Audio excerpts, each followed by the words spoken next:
Hello student, welcome to my YouTube channel. मैं Baba Irshad Naqvi, account teacher. ये fundamental class 12 का part 2 topic है, video है। तो सबसे पहले यहाँ पे रेशो की बात कर लेते हैं। तो पार्ट 1 के बाद ही इसको देखिएगा। पहले पार्ट 1 बहुत ज़रूरी है देखना। पार्ट 1 पिछले वीडियो में बनाया था। ये ए और बी दो पार्टनर हैं। जैसे मान लीजिए कि कोई फर्म का प्रॉफिट होता है 1,20,000 रुपीज़ का प्रॉफिट होता है। तो अगर इनका इक्वल रेशो है तो इक्वल रेशो के अकॉर्डिंग यानी दोनों को 60,000 दे देंगे। लेकिन ज़रूरी थोड़ी ना है कि हर क्वेश्चन में रेशो इक्वल दिया हो, इनका शेयर इक्वल दिया हो। यहाँ पे अकॉर्डिंग टू कैपिटल रेशो होता है। जैसे रेशो दिया हुआ है 2:1 दिया है या 3:2 दिया हुआ है, तो 2 और 1 दोनों को ऐड करेंगे तो ये 3 आएगा। तो 3 यहाँ पे लिख देंगे। इसका मतलब है कोई भी हिस्सा है उसके 3 में 2 पार्ट ए के हैं और 3 में 1 पार्ट बी का है। जैसे मान लीजिए कि मैंने यहाँ पे एक हिस्सा किया, ये है टोटल हिस्सा 1,20,000 का। 1,20,000 को 3 से डिवाइड करना है। 3 से डिवाइड किया तो एक हिस्सा आया 40,000 रुपीज़ का, एक पार्ट आया। इसको 3 पार्ट में हमें यहाँ पे डिवाइड करना है। 3 में 2 पार्ट ए के हैं, ये ए के हो गए, और 3 में 1 पार्ट बी का है, ये बी का पार्ट हो गया। तो एक पार्ट का अमाउंट है 40,000 ईच पार्टनर 40,000 का होगा।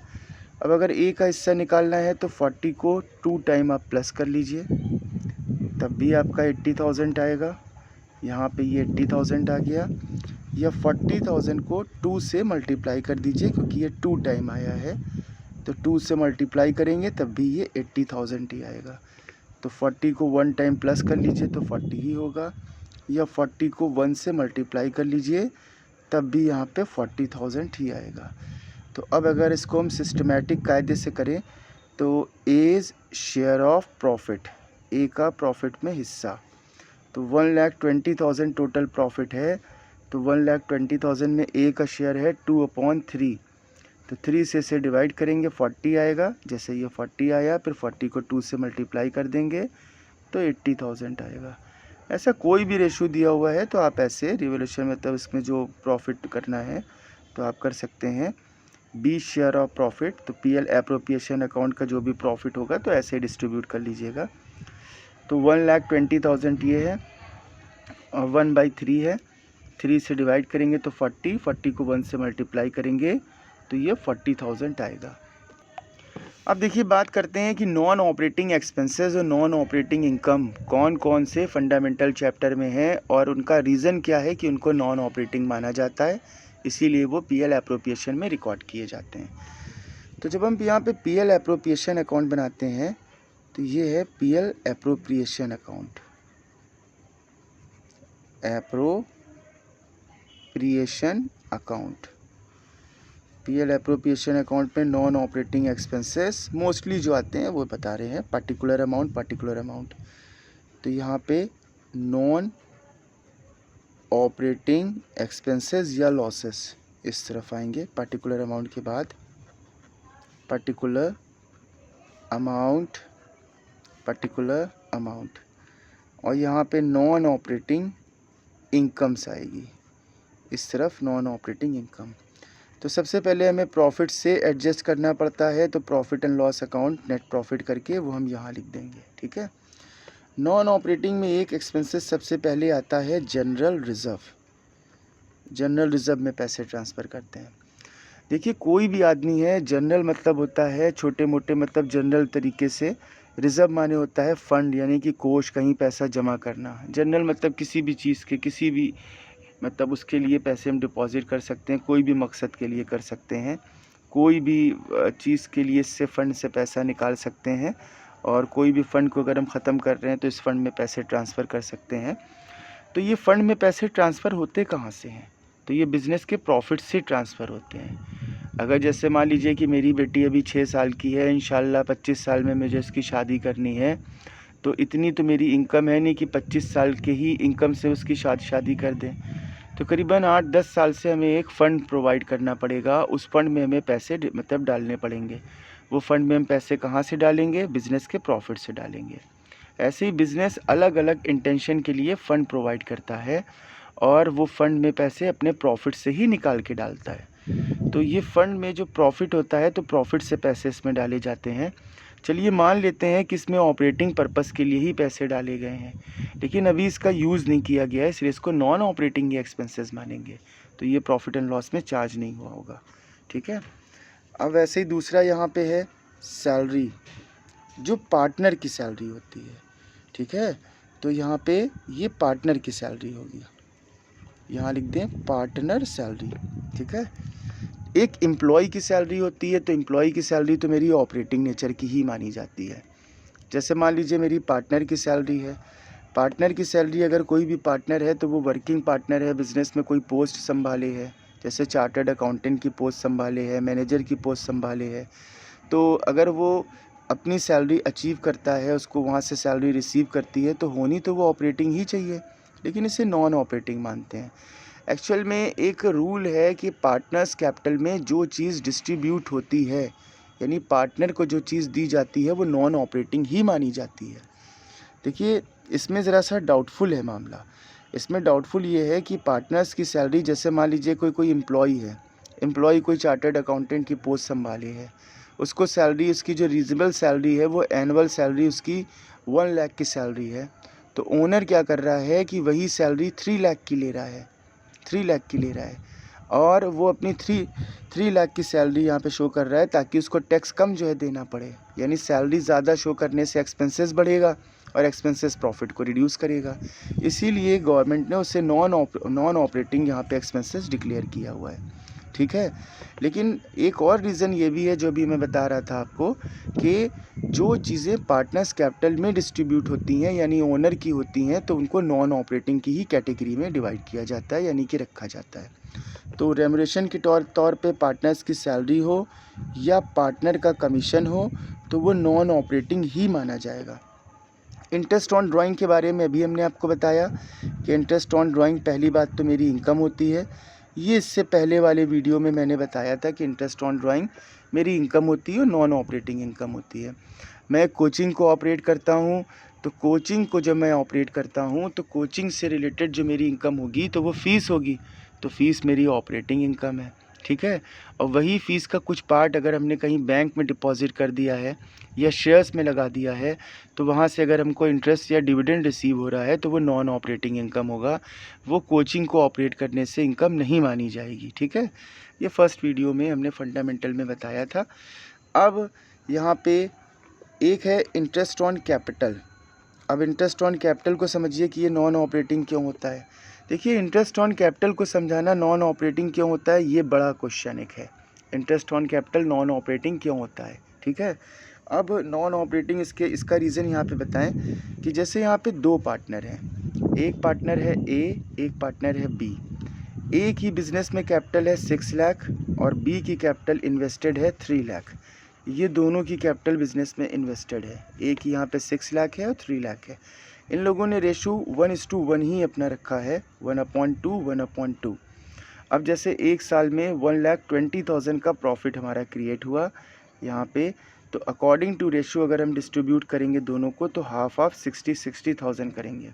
अब ए सेटिस्फाई नहीं है, ए नाराज़ है, ए कह रहा है कि मेरी कैपिटल बी से डबल है, तो हमारा प्रॉफिट बी से डबल होना चाहिए। तो ए को सेटिस्फाई करने के लिए अब यहाँ पे क्या करेंगे, मेरे पास 3 तरीके हैं कि ए सेटिस्फाई हो जाए। देखिए, पहला तरीका मेरे पास ये है कि adjustment of capital, adjustment of capital. Second में मेरा ये है इसमें कि चेंज द रेशो, यानी रेशो को ही हम चेंज कर दें। तीसरा तरीका ये है कि इंटरेस्ट ऑन कैपिटल प्रोवाइड करें, प्रोवाइड इंटरेस्ट ऑन कैपिटल। इन तीनों में कोई एक मेथड हम यूटिलाइज़ कर सकते हैं, तीनों में कोई एक जो है मेथड हम यूज़ करें। तो देखिए, बता रहा हूँ मैं। देखिए, पहला तरीका यहाँ पे है कि यहाँ पे change the capital, change the capital based on ratio, यानी रेशो के अकॉर्डिंग कैपिटल को चेंज कर दें। इसी को बोलते हैं एडजस्टमेंट ऑफ कैपिटल। यानी कैपिटल का एडजस्टमेंट ऑफ कैपिटल। जैसे मान लीजिए कि यहाँ पे दो पार्टनर हैं ए और बी, इनका रेशो हम नहीं चेंज कर रहे हैं इस क्वेश्चन में, कैपिटल को चेंज कर रहे हैं, ठीक है। इनकी कैपिटल है 6 लाख की और इनकी कैपिटल है 3 लाख की, ये दोनों की कैपिटल है। तो हम इनको रेशो के अकॉर्डिंग ही इनकी कैपिटल चेंज कर दें। जैसे इन लोगों की कैपिटल यहाँ पे 9 लाख की है, तो ये इसका फर्स्ट पार्ट है, ये 1 का भी फर्स्ट पार्ट यहाँ पे समझा रहे हैं। तो अब ये 9 लाख की कैपिटल इनके रेशो के अकॉर्डिंग डिस्ट्रीब्यूट कर दें। तो रेशो कितना है 1:1, यानी 9 लाख को अगर डिवाइड करेंगे तो अब जो न्यू कैपिटल होगी तो वो 4,50,000। तो न्यू इक्वेशन मेरा ये बन रहा है 4,50,000। अब देखिए दोनों की कैपिटल बराबर है। अब अगर प्रॉफिट हम इक्वल देंगे 60,000 अकॉर्डिंग टू रेशो, तो किसी को कोई एतराज़ नहीं होगा, दोनों सेटिस्फाई होंगे। लेकिन इस कैपिटल में अब यहाँ पे क्या करना पड़ेगा, एक ही ओल्ड कैपिटल थी, तो ये न्यू कैपिटल हमारी ये अब मानी जाएगी। तो एक ही 6 लाख की कैपिटल थी, 4,50,000 की कैपिटल रिक्वायर्ड है।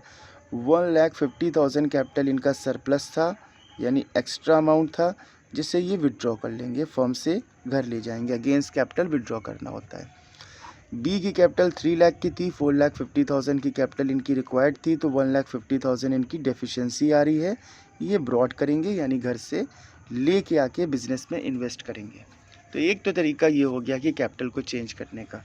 अब नेक्स्ट यहाँ पे तरीका देखते हैं सेकंड।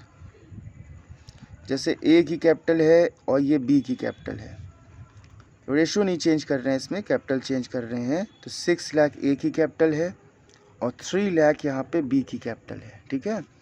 तो यहाँ पे दोनों की कैपिटल हमें इक्वल करना होगी, यानी बराबर करना होगी, ताकि प्रॉफिट अगर डिस्ट्रीब्यूट इक्वली हो रहा हो तो किसी को कोई प्रॉब्लम ना हो।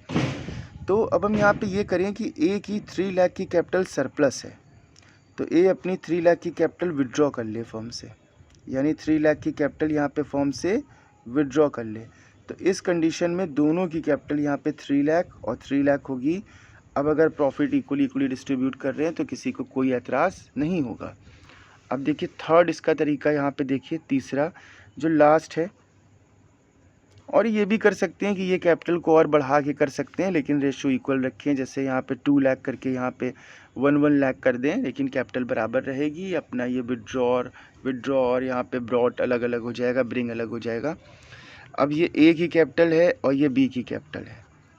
ए की कैपिटल 6 लाख की है और बी की कैपिटल 3 लाख की है। तो ए की कैपिटल बी की कैपिटल से 3 लाख की कम है, तो 3 लाख ये घर से ब्रिंग करें, यानी कि ब्रॉड करें, घर से लेके आके पूरी करके इसको 6 लाख कर दें, जो इनकी डिफिशिएंसी है। इस तरीके से दोनों की कैपिटल 6 लाख हो जाएगी। अब अगर 1,20,000 का प्रॉफिट हम दोनों को 60,000 दे रहे हैं, तो दोनों में से किसी को कोई एतराज़ नहीं होगा। अब देखिए हमने यहाँ पे दूसरा मेथड बताया था कि रेशो को चेंज करना है। तो यहाँ पे चेंज द रेशो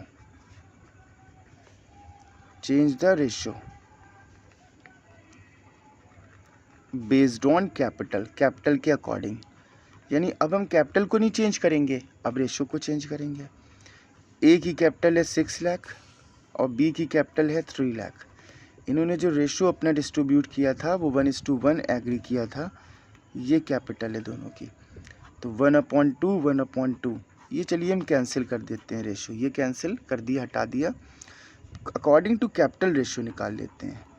तो इनका 3 लाख है, इनका 6 लाख है, तो 3 लाख 1 जा और 3 लाख 2 जा। तो इस तरीके से इनका रेशो हो गया 2:1, यानी 2/3 1/3। यहाँ पे अब ये रेशो सेलेक्ट हो गया, ये रेशो कैंसिल कर दिया। कैपिटल में कोई चेंज नहीं कर रहे हैं क्योंकि चेंज द रेशो है, ठीक है।